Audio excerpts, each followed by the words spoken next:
أشهد أن لا إله إلا الله وحده لا شريك له وأشهد أن محمدا عبده ورسوله أما بعد فأعوذ بالله من الشيطان الرجيم بسم الله الرحمن الرحيم الحمد لله رب العالمين الرحمن الرحيم مالك يوم الدين إياك نعبد وإياك نستعين اهدنا الصراط المستقيم صراط الذين أنعمت عليهم غير المغضوب عليهم ولا الضالين.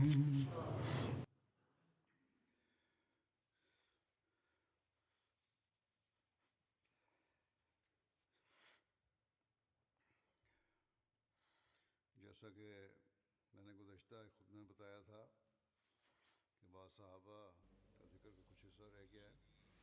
Както в миналия един проповед казах, няколко има една част от живота на няколко последователите, ще ги разказвам. Днес за Хазрат Абдулла бин Джахаш разияллаху та'ала анху, за него първо ще разказвам. Неговото отношение с племе Бану Асад беше и за това племе разказът беше, че той беше приятел на Абду Шамс. Някой казват, Халаб бин Умайя беше приятел. Хазрат Абдулла бин Джахаш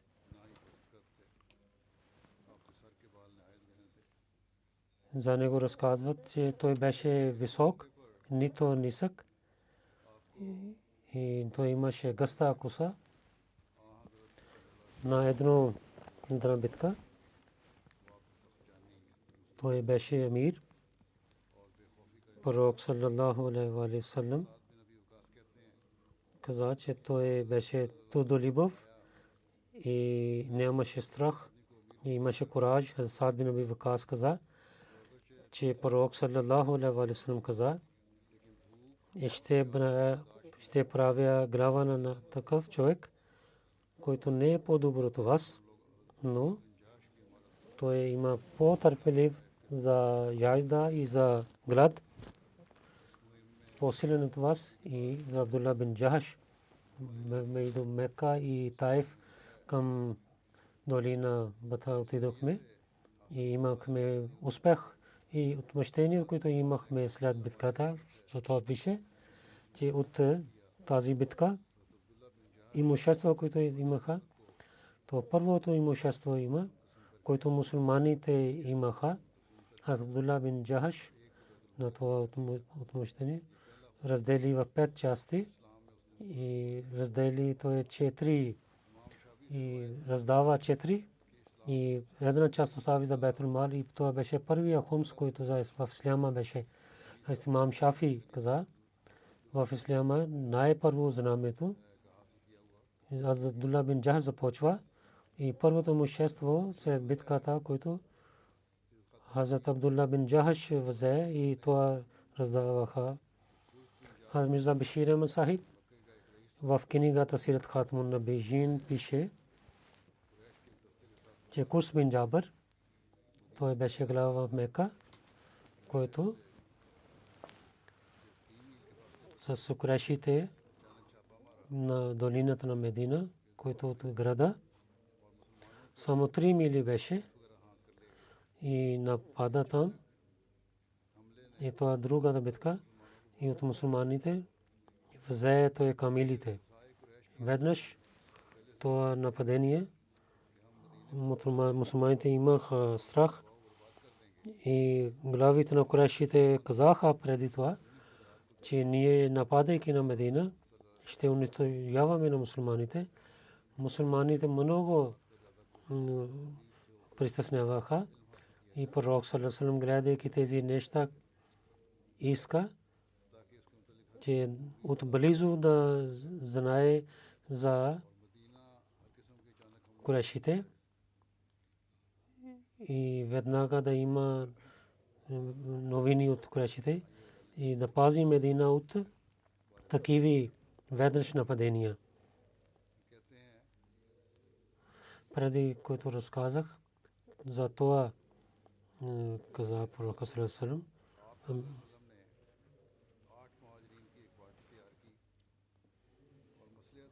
за това пророк саллаллаху алейхи ва саллям 8 мухаджирин приготви една войска и такива хора бяха в тази партия, които бяха от различните племена на Курайши, че те да знаят тайните неща на Курайшите лесно и от своя братовчет Абдулла бин Джахаш, братовчет Абдулла на Абдулла бин Джахаш го изпрати и скриха тази партия от мусулманите и изпратейки на тази войска не каза на глава, че къде ще отиваш и дал едно писмо в неговата ръка и каза, в това писмо има съвети за теб.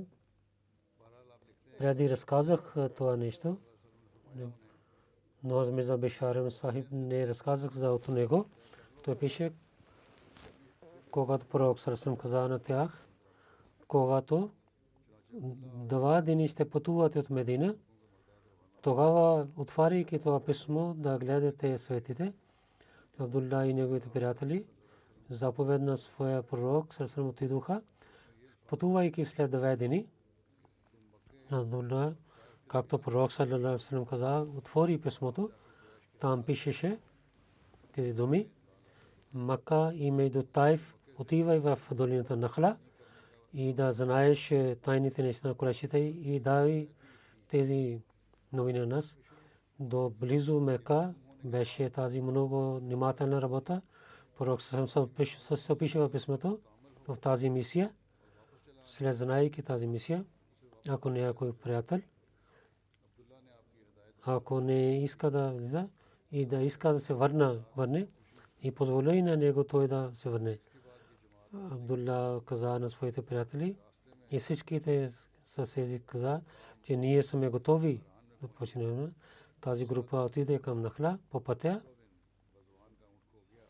Когато място пристигнах в Фархан, Саад бин Аби Вакас и Утба бин Газван, камилите им отидоха някъде и те търсиха на тях.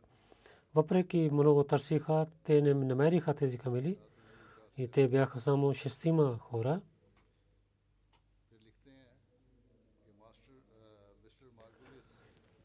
Една част разказа Саад бин Аби Вакас, след това пише мистер Магулис пише на това място, че Саад бин Аби Вакас и Утба те изоставиха своите камили и така те не участваха.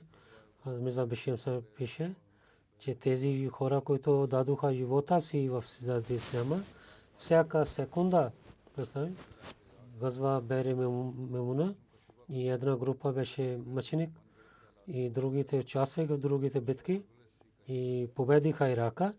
Да имаме съмнение за тях и само мислейки неща да има съмнение за тях, това само мистер Маглус може да върши тези неща. Добре, че Маглус казва в своята книга, че моята книга е чиста от всякакви враждебността. Но тази джумла беше за него. Малката група на мусулманите отиде в Нахла и започва своята работа и някои изкриха нещата, режиха косата си, че хората мислят, че те хора да отидоха за умра, да няма съмнение за тях. Но не беше много време, че веднъж една караван дойде от Курайшите, който Таиф отиваше към Мека и 9 групи престанаха един на друг. мусулманите имаха съвет, че какво да правим сега. Пророк саллаллаху алейхи ва саллям и скрито каза да знаете, имате новини, но тук започва войната с Курайшите и са двама бяха пред един на друг. Имаше такава страх, че тези хора, които гледаха на мусулманите, че те ще разказват тези неща в Мека. Това проблем също беше, че някои мусулмани мислиха, че може би този ден Раджаб или после ден е от Шахр Харам, като нямаше война. Не трябваше да има война. И някои мислиха, че Раджаб мина и Шабан започва. В тази пише тази битка в Джамадул Ахар беше. И съмнение, че той дали е Раджаб или Шабан, но Нахла то беше граница на Харам и днес ако няма да решават, утрин те ще влязат в Харам и там няма да има война. Мислейки всичките неща, мусулманите така решаваха да нападайки или да правят пленеси, или да ги убиват. Те зовейки името на Амар нападаха. Един човек от куфарите, Амар бин Хазрми беше и беше убит. И двама бяха пленници, но четвъртия хора избяга, че човек избяга и мусулманите не можаха да го хванат. И те нямаха успех. След това мусулманите взеха имуществото на караван. Един човек отиде към Курайшите и тази новина пристигне в Мека бързо. Абдулла бин Джахш и неговите приятели, вземайки имущество, бързо се върнаха в Медина. Пише, мистер Маглус пише, че Мухаммад саллаллаху алейхи ва саллям и с това намерението изпрати тази войска, че в този месец Курайшите те няма да имат внимание. Мусулманите лесно ще вземат имуществата на караваните, но всеки разумен човек знае, че малко хора далечно място не може да пророк да изпрати за битката. И за хедквартер на враговете беше много близо. И то историята пише, че тази партия само отиде да знае секретните неща на Курайшите и пророк съвсем когато знае, че последователите нападнаха на караван, той се ядосва. Затова пише традиция, кога тази група пристигна при пророка съвсем и каза селите неща, той се ядосва и каза, аз на вас Шахр Харам не ви позволих да воювате. И пророк съвсем не взе имуществото. Тогава Абдулла и много притесняваха. Те мислиха, че само от Бога и за дина пророк ще бъдем унищожени. И последователи също послуваха, казаха, че върши тази работа, която не беше заповедана. И в Шахр Харам ви воювахте и в тази война нямаше войска, нямаше заповед за войната. Курайшите вдигнаха шум, че мусулманите в Шахр Харам воюваха и онзи човек, който беше бит, Амар бин Хазрми, той беше глава и Утба бин Рабия, той беше приятел на него. Затова Курайшите много се ядосваха и те с повече сила приготвяха да нападат на Медина. Битката Бадър за тази за това приготвяха Курайшите битката Бадър и мусулманите и куфарите много говориха помежду си. Най-накрая Бог открови това откровение. То е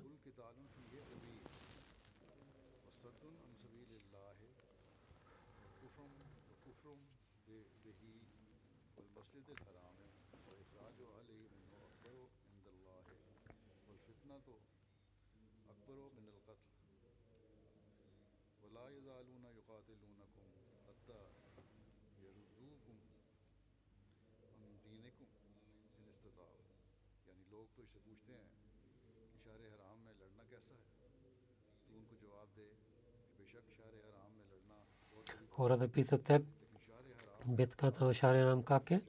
Ти отговори, наистина Шаре Рам много е лошо нещо, но Шаре Жан, ако да спират на хората на религията, то Шаре Рам и Масджид Рам, да това отказва това, да нямате уважавате на Рам и от Харам и да изгонят хората от място, както неверниците вършат. Всички тези неща при Бога по-лоши са да воюват в Шаре Рам. Наистина от убиване е воюване по-добре, но мусулманите неверници са толкова сляпи заради тази времена. Те ще воюват с вас и тяхната битка ще продължава, че отколко да вие да отказвате от религията си, ако щяха да те имат сила.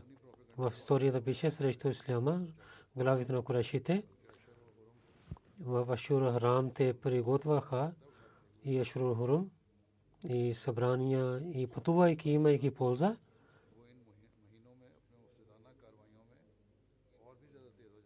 В тези месец те вършиха по-лоши неща и да има спокойствие в сърцата си. И също промениха месец на тези месец и казаха на сей е това и напредвайки те в Сулх Худайбия, въпреки те имаха довер, куфари Мака и негови приятели в Харам на мусулманите срещу един приятел и когато мусулмани излязоха да помагат в Харам, те използваха в Харам и за този отговор мусулманите имаха спокойствие, Курайшите също имаха спокойствие и техните двама хора дойдоха в Медина да освободят своите пленници. Саад бин Аби Вакас не се върна и пророк ﷺ имаше страх за тях, че ако Курайшите ги хванат, Курайшите ги убиват. Но това пророк ﷺ и отказва да освобождава тези пленници, каза, ако моите хора се върнат, това ще освободя. Когато двама пристигнаха обратно, пророк ﷺ вземайки фидия, данъка закат ги освободи. Един пленник, гледайки морала на пророка ﷺ и гледайки учението на исляма, това толкова действа неговото сърце, че когато беше свободен, той отказва да отиде в Мека и ставайки мусулманин на ръка на пророк ﷺ и стана последовател. И в Бере Мемуна той стана мъченик. Хакам бин Сан беше неговото име. Абдулла бин Джахаш неговото беше чупена сабия в битката Охуд. Пророк ﷺ дал една колон от формите. Това беше като сабия. Орджун неговото име беше от този ден. Абу Наим каза, че Абдулла бин Джахаш и кълна в името на Бога. Даваше обичта на Бога в сърце и най-първо той взе знамето на ислямското знаме. Имам Шафи каза, при мен Бани Амр и Бани Асад двама хора говориха помежду си кой е велик. Бани Амр вземайки на ръка на Бани Асад каза, Асади каза, остави на моята ръка. Амр се кълне се името на Бога, няма да изоставя твоята ръка. Имам Шафи каза, аз казах на него, о сестър, брат на Бани Амр, изостави на него. Каза на Асади, 6 атрибути имаш, които другите раби нямат. Първо, една пророк ﷺ иска да прави ника на една жена. Пророк ﷺ Бог прави и между двама. Сафира с Джибраил ﷺ беше и тази жена беше Зейнаб бинт Джахаш беше. И това има за това е народ велик. Другият човек беше, който има рая, но имаше самарение на земята. Това беше Окаса бин Месен. Трето, в исляма първа знаме, който даде, това беше на Абдулла бин Джахаш имаше. И това също е четвърто, което ислам е имущество, което беше Абдулла бин Джахаш раздели. пето бете Ризван, най-първо, който прави бет, това беше от вашия народ, и който отиде при пророка салам и каза пророка салам и вдигнете ръката си, аз искам да правя вашия бет. Пророк салам каза, зато искаш да правиш бет на мен. Той отговори, каквото е вашето сърце. Пророк салам, какво е в моето сърце? Той отговори, победа или да стане мъченик. Пророк салам Абу Сунан прави бет и след това хората идваха, че същия бет на Абу Сунан ние искаме правим бет. И това е едно много велико нещо за това народ. Често в битката Бадър 7 мухаджирин бяха от това народ и това е много велико за това народ. В една традиция пише, Хазрат Абдулла бин Джахаш, който стана мъченик в битката Охот, Хазрат Зейнаб, Абу Зейма, като Зейма беше неговата жена, след когато той стана мъченик, пророк салам прави сватба за Зейнаб бинт Хузайма. Тя беше 8 месеца при пророка салам и 2-3 месеца то казват в Рабиул Ахир тя починала. Пророк салам води него нейния джаназе и в Джаннатул Баки прогребиха на нея. Както ви разказах, преди разказах другите неща, след това разказвам за Сале, Шукран, нека казват, за Шукран, Хазрат Убай Емен, от баща си беше дойдоха при пророка салам, след битката Бадър пророк салам освободи на тях, те бяха роби. Пророк салам след смъртта на пророка, онези хора, които измиха на пророка, Хазрат Сале Шукран също беше. Освен това, 8 Ехли бейт другите бяха. Муснад имам Ахмад бин Хамбал каза, че Сале има други атрибути също за измияне на пророка. Когато измиха на пророка след смъртта, онзи, които хвърлиха вода, от тях Сале Шукран, Усама бин Зайд също бяха. В традициите пише, Хазрат Ибн Аббас каза, когато пророк хората се събраха да измият на пророка салам и в къщата бяха той и неговото семейство, Хазрат Аббас, Хазрат Али, Хазрат Фазл бин Аббас, Хазрат Кусум бин Аббас, Хазрат Усама бин Зайд и Сале Шукран.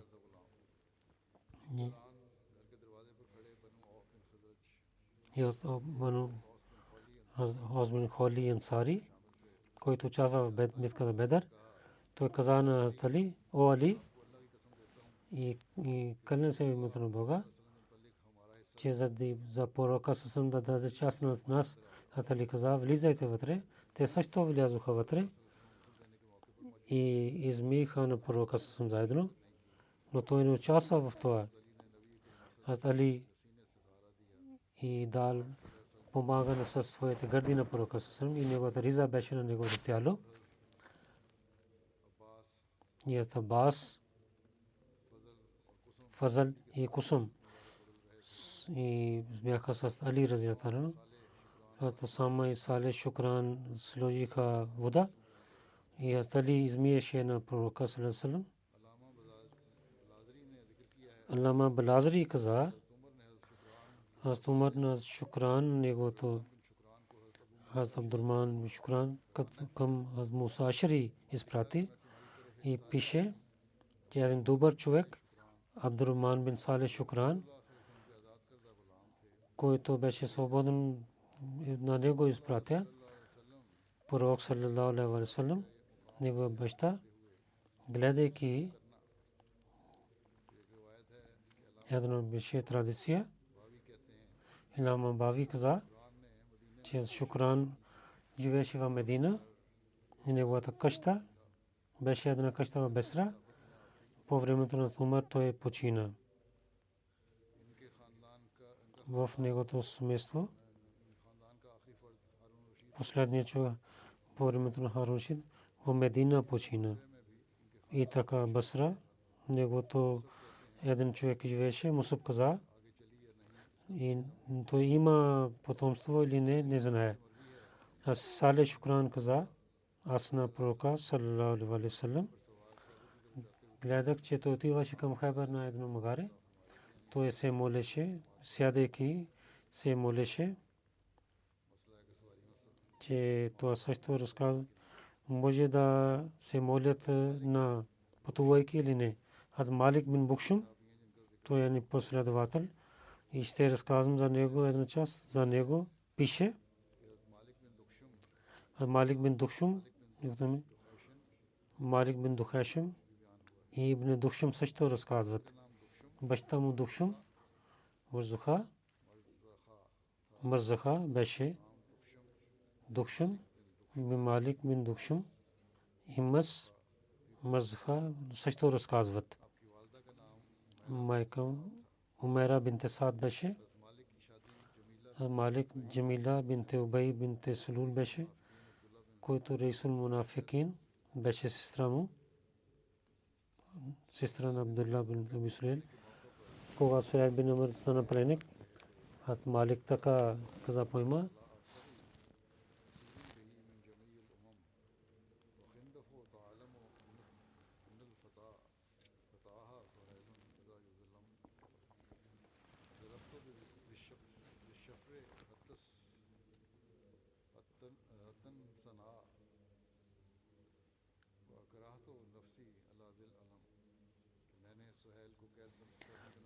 аз взех на Суайл като пленник и не исках някой друг човек да прави пленник, освен него. Бану Хандаф знаят, че Суайл е едно младо момче в своето племе. Аз ударих на онзи човек, който имаше племе и той падна и воювах с Суайл бин Амр.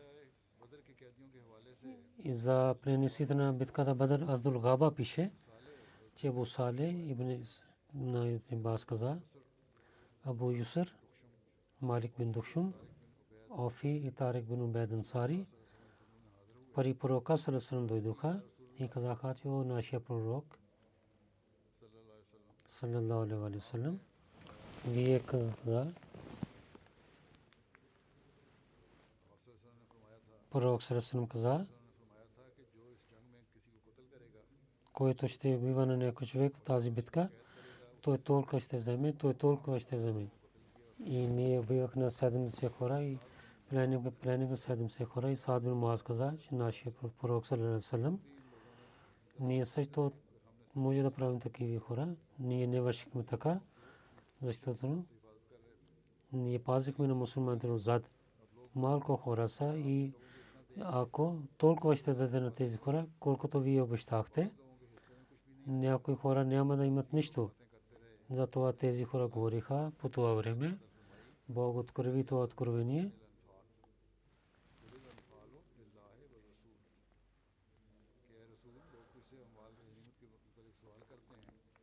Пророка хората пишат за имущество на хора. Имущества са за Бога и за неговия пророк. В деня на битката Охот, аз Малик бин Духшум при Харджа бин Зайд отиде. Харджа имаше рани. Той имаше 13 рани. И Малик каза, не знаеш, че Мухаммад саллаллаху алейхи ва саллям стана мъченик. Харджа каза, ако той е мъченик, стана мъченик, наистина Бог е жив, той няма да умре. Мухаммад саллаллаху алейхи ва саллям дал своето обещание за това, че вие също воювате за религията си. В друга традиция така разказват, когато хората казаха, че пророк саллаллаху алейхи ва саллям стана мъченик, Малик бин Духшум, при Харджа бин Зайд премина, той седеше и той имаше 13 рани на гърдите си. Малик каза, ти не знаеш, че Мухаммад саллаллаху алейхи ва саллям стана мъченик. Харджа отговори, че ако Мухаммад Мустафа саллаллаху алейхи ва саллям стана мъченик, наистина Бог е жив и той няма да умре никога. Пророк саллаллаху алейхи ва саллям дал съобщението на ислама, за да религията се воювате. След това Малик и Саад бин Раби, при Саад бин Раби отиде, той имаше 12 рани. Малик каза на Саад, ти знаеш, че Мухаммад Мустафа саллаллаху алейхи ва саллям стана мъченик. Асад отговори: аз свидетелствам, че Мухаммад саллаллаху алейхи ва саллям и дал съобщението на Бога и воювайте за религията си, защото Бог е жив, той няма да умре никога.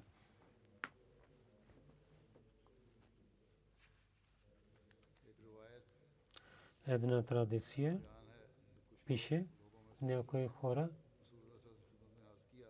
и казаха на пророка саллаллаху алейхи ва саллям, че Малик бин Духшум, че той пази на лицемерите. Той пророк саллаллаху той се моли, хора казаха да, той се моли, но такава молитва, където няма добрина. Тогава пророк саллаллаху алейхи два пъти каза, че аз не мога да убивам на онези, които се молят. Зато е един урок за днешните мусулманите. В една традиция пророк саллаллаху алейхи на Малик бин Духшум с него Азмар бин Адин, братя му Асим бин Ади, и изпрати да унищожават джамията Зарар. Малик неговото потомство нямаше. След това разказвам Укаша бин Месен. Неговото име беше Укаша. Месен бин Хусан беше името баща. Абу Месен беше кратко име.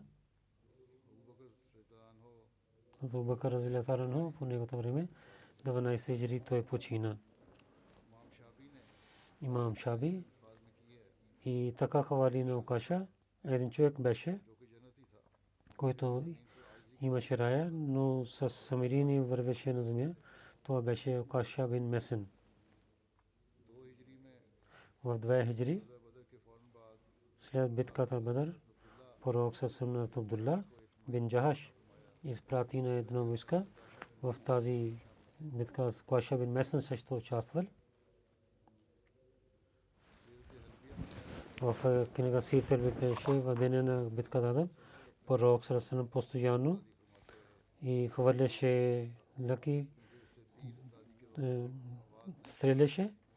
Беше една част чупи от този команд и в една традиция беше от лък чупи една част, където вържат стрелите. Пророк саллаллаху алейхи само имаше няколко неща от команда си, лъка си, и Укаша бин де взе тази да поправи лъка пророк и вдига това ще стане. Укаша каза, че клянем се името на Бога, който с истината изпрати на пророка саллаллаху алейхи ва саллям, аз взе. Това стана толкова дълго и че на камана и поправих този лък в 6 хиджри. В Габа и те нападнаха на камилите на пророка саллаллаху алейхи ва саллям, които дадоха мляко. Тук бяха камили на пророка саллаллаху алейхи ва саллям и в една долина беше Бану Гафар, една жена и мъж също бяха. Те воюваха на мъже и взеха камили и жена. И най-първо Хазрат Салма бин Аква имаше тази новина.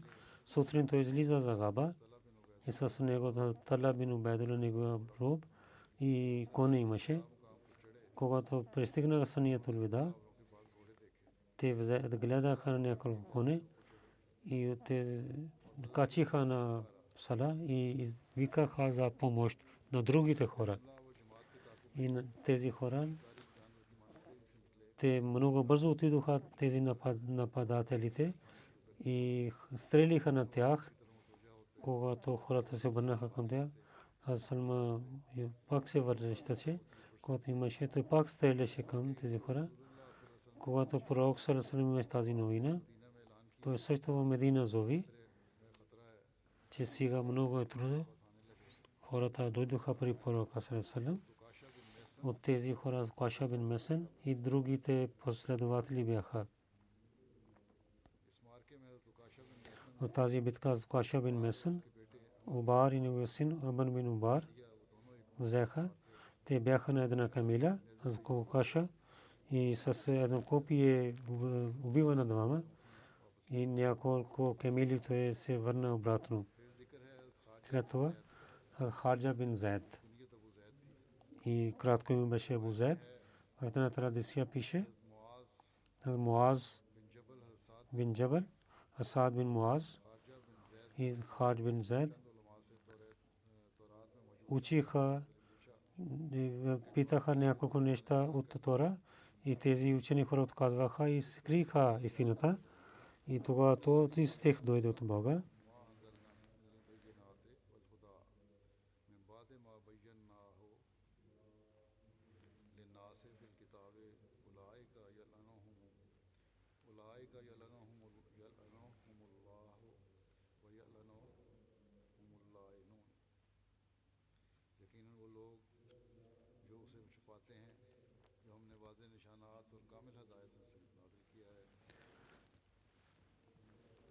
И Бог да изпрати тази книга с истината и тази книга тези хора, които са проклети от Бога и другите хора също проклети на тях. Зияд бин Лабид за него разказват. Кунията кратко ме Абдулла.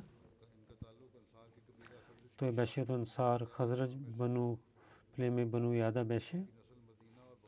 Неговото деца Медина в Багдад живееха. За него пише Зухак бин Нуман каза, че Масрук бин Вайл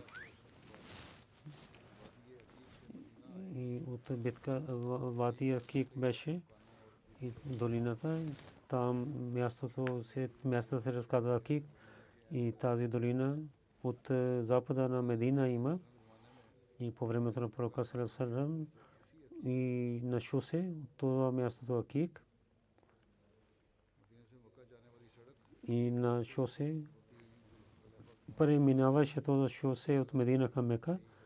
Днес също така пътуват хората да пишат и той прие исляма и той беше твърд на исляма. Той каза, че моя пророк саллаллаху алейхи ва саллям, аз искам, че в моя народ да изпрати такъв човек да ги видя към исляма и пророк саллаллаху към него.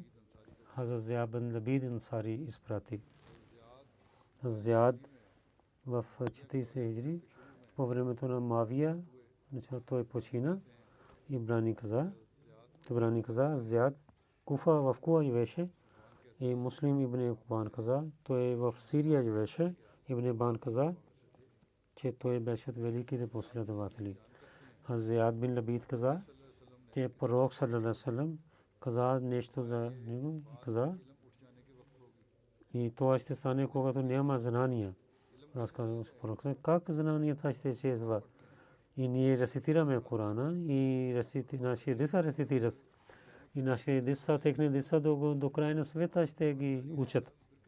Когато Коран ще има, как знанието изчезне. Пророк саллаллаху алейхи ва саллям каза, о Зияд, нека Бог да ти помогне. Аз мисля, ти си най-добрия в Медина. Тези евреите и християните не четат Тора и Евангелие и хората ще рецитират Корана, но няма да подчиняват на Корана. И сега ние гледаме това същото нещо. Язид бин Абдулла бин Кусайд каза, че Абу Бакр Сиддик на Икрима бин Абу Джахл с 500 мусулмани с Байд бин Лабид и Муаджир бин Умайя и Абу Умайя да ги помагат, ги изпрати. Те пристигнаха да войска тогава, когато Нуджайр, който Йемен беше, те победиха. И след това Зияд бин Лабид, една част на неговото имущество. След победа пристигната, имам Шафи каза, за това Зияд пише на Абу Бакр. Абу Бакр отговори на него. На имуществото има, ще има, който участва в Икрима нямаше част от това, който не участва в тази битка. Зияд каза на говори със своите приятели. Те също дадоха имущество на Икрима и неговата войска. След това Хазрат Халид бин Букайр бин Абде Jalil беше кратко име. Кабила Бану Саад беше, който беше от Бану Ади. Ибн Исхак каза, ние от Ясинови братия и Вакил Халид нямаме, не знаем четири братия, които участваха в битката Бадър и четирима преселваха в Медина и Рафа бин Абдул Мунзир при него живееха. Ибн Исхак каза, след битката Охот и племена Азали кара някои хора при пророка саллаллаху дойдоха и казаха, че нашия пророк саллаллаху алейхи васалам ние наистина помагаме и някои хора да спратите с нас, те да учат религията на нашия народ. Пророк саллаллаху алейхи васалам Хазрат Марсад бин Аби Марсад и прави глава, шестима последователи спрати за него.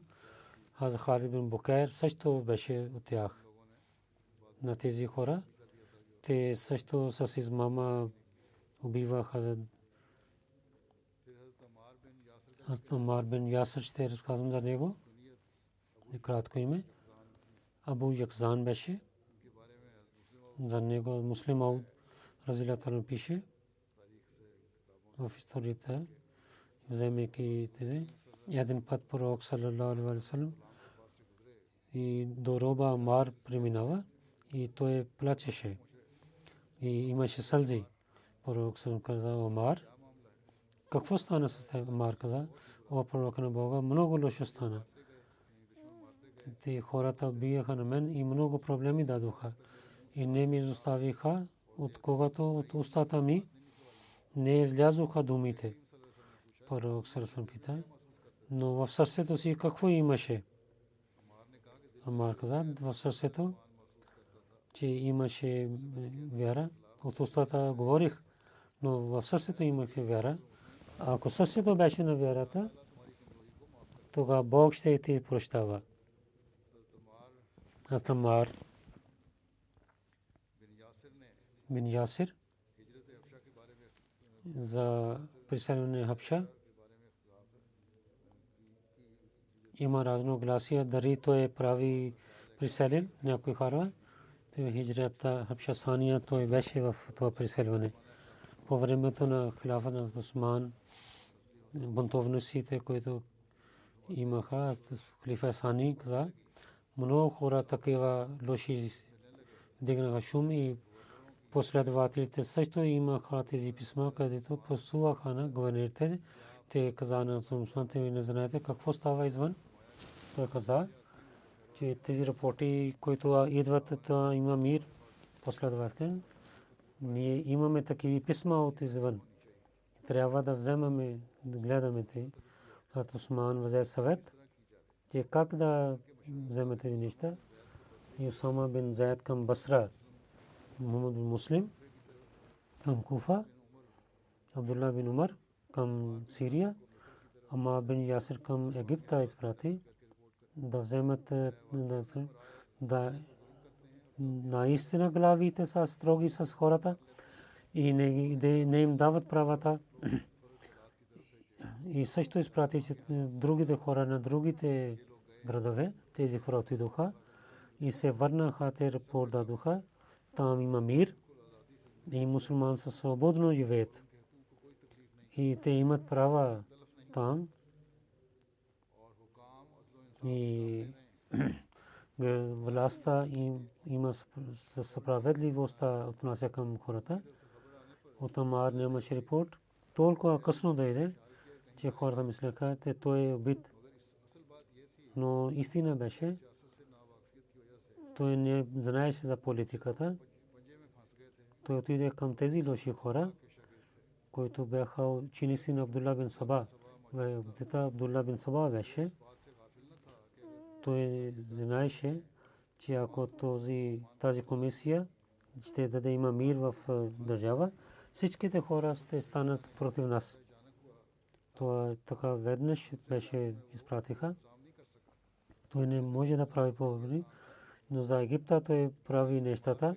Когато Амар бин Ясир отиде в Египта, той и вали Мисър Амр бин Ас и за него против него той говори и Амар взе неговия рапорт, така говори той. Той неговите думи действаха на Амара. Той много говореше, че да вземат. Той не отиде към вали Мисър и нито той гледа тези неща. И той отиде с тези лоши хора и с тях той обвинява. Ако някой човек отиде, то наистина казват, само бин Амар бин Ясир беше. Освен другите последователи, не участвали в такива неща. Ако разказват, че някой участвал, другите традиции също отказват от това. Амар бин Ясир и измама беше за него, особена беше. Той не беше лицемер. Това беше, когато пристигна в Египта, че много една група се срещна с него, които говориха с много хубаво. Те говориха против глава на Мисър. Вали Мисър беше такъв човек, който беше против пророка в някое време. И в Фата Мека бе заповед, ако той ще има Хана Каба, да убиват на него. И след това пророк прощава на него. Но първо враждебността, срещу който Амар беше едно, това действаше на неговото сърце. Срещу такъв човек, слушайки нещата, Амар много действа. И тези обвинения, които бяха против него, мисли, че това са правилни. И Сабай и Абдулла бин Сабай дадоха зор на. Той също стана с тях. Но също пише в Джанге Сафен, битката Сафен, Амар бин Ясир хора на хората, които искат радост на Бога, които не искат да се върнат към семействата си. Една група пристигна до него. Амар каза на тях, о хората, с нас отивате към хората, които искат кръвта на Усман бин Афан. Те искат, че Усман е убит. И те не искат да. Те са светските хора. Тук той знае, че бунтовниците как вдигат бунт. И каза, хората обичат, тези хора обичат на света и отиват след това. Те знаят, че истина с него беше. И с истина ще ги спира от светските неща. И тези хора не са напредвани в Исляма. Те нямат право да имат, те са награви. Те се вдигат само бунт.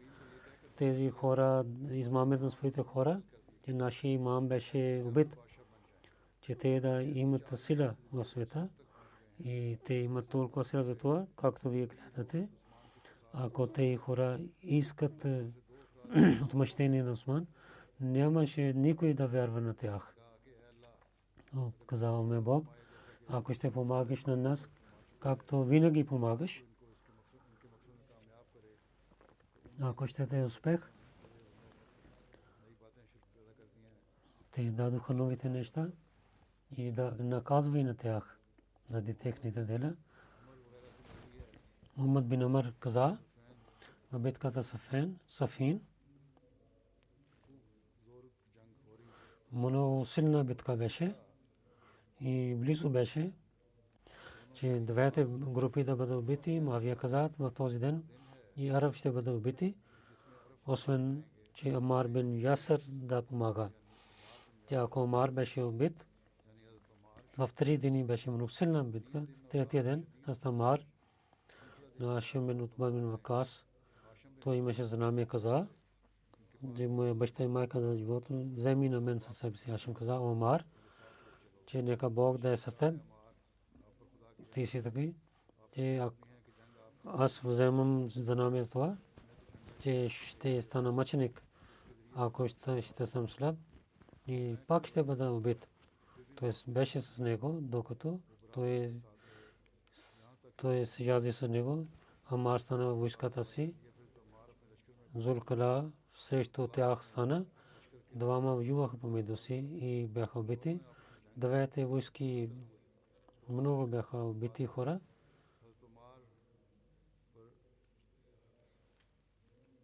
Вейсаки и Бугадия узни паднаха на Амар и двама правиха мъченик на него.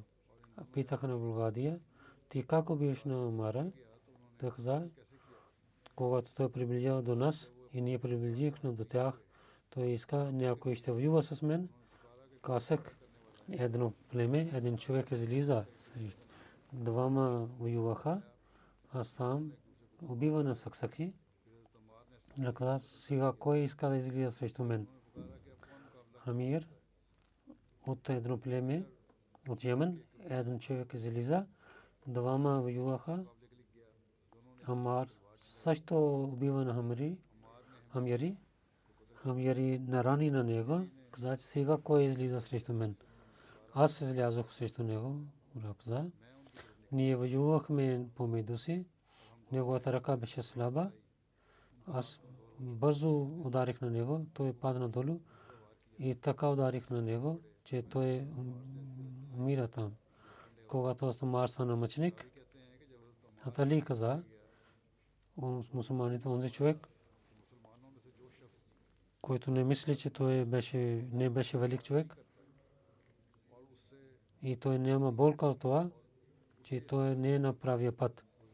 Нека Бог благослови на Амара, когато той при исляма. Нека Бог да е милостив с Амара. Когато четирима последователи на пророка саллаллаху алейхи ва саллям разказахме, той беше четвъртия и за пето беше той петия. От първите последователи на пророка саллаллаху алейхи ва саллям беше няма никой в това и много места рая беше за Амара. И нека Амар да влиза в рая, за него разказват. Амар с истина и истина с Амар беше. Където Амар ще отиде, истина ще отиде с него. И убива кой човек, който убива на Амара, той ще влиза в вода. Саид бин Абдурахман баща си каза: един човек дойде при Умар бин Хаттаб и каза, че джунуби съм, аз нямам вода. Аз съм Амар бин Ясир. На Умар бин Хаттаб каза: вие не помните, че ние пътувахме заедно. Вие не се молихте молитва. И аз като животните на земята лежах и се молих.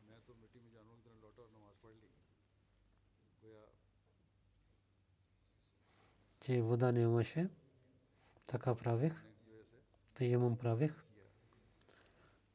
И разказах на пророка саллаллаху алейхи ва саллям.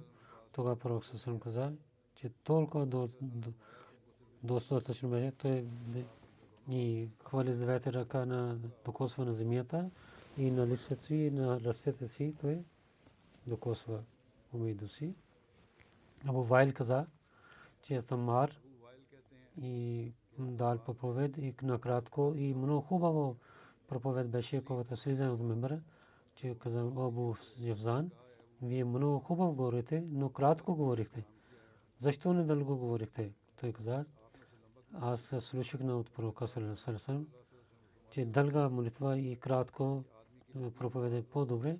Молитвата да дълго и проповед малко да дадете. Няколко речи са като магия.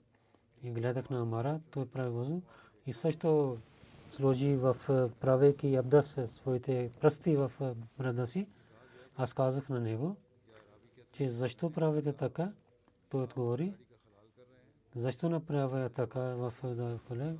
На пророка саллаллаху алейхи ва саллям гледах, че той сложи пръсти си в брада. Амар бин Вайл, един човек, за Айша разрядата на каза, че тия такива слабости има.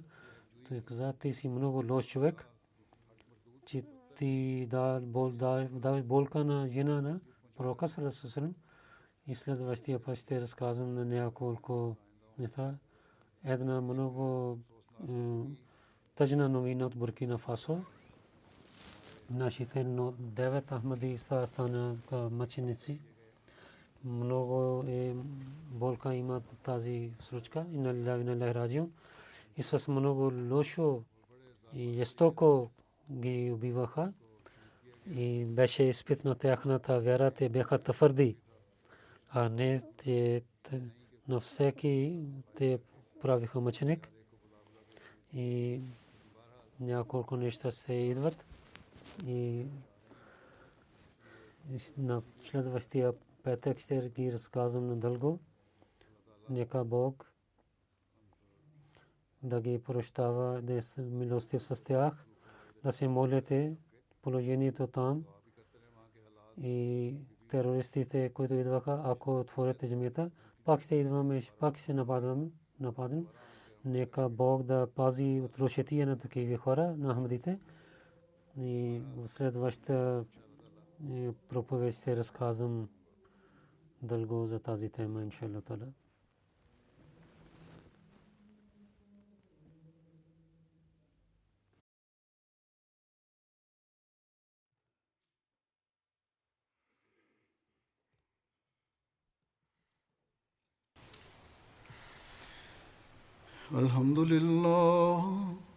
الحمد لله نحمده ونستعينه ونستغفره ونؤمن به ونتوكل عليه ونعوذ بالله من شرور أنفسنا ومن سيئات أعمالنا من يهده الله فلا مضل له ومن يضلل فلا هادي له ونشهد أن لا إله إلا الله ونشهد أن محمدا عبده ورسوله عباد الله رحمكم الله إن الله يأمر بالعدل والإحسان وإيتاء ذي القربى